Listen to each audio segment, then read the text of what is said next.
ای یکی بیچاره و تنها، یکی لب تشنه در صحرا، یکی به درد و به پروا. عجب دنیاست این دنیا. یکی چون ماهی در دریا، یکی به پول، یکی پول مست، یکی به پا، یکی به کس. عجب دنیاست این دنیا.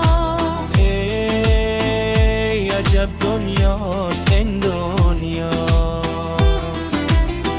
یکی از آدمی دور است، سرمست و مغرور است، به فکرش از خدا زور است. عجب دنیاست این دنیا. یکی در قید و زندان است، ز اعمالش پشیمان است، دلش لبریز ارمان است. عجب دنیاست این دنیا. ای عجب دنیاست این دنیا. یکی از بچه بیزار است، یکی بر ناخونش زار است، به یاد بچه بیمار است. عجب دنیاست این دنیا.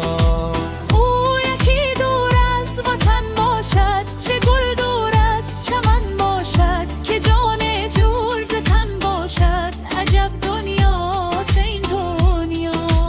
ای عجب دنیاست این دنیا.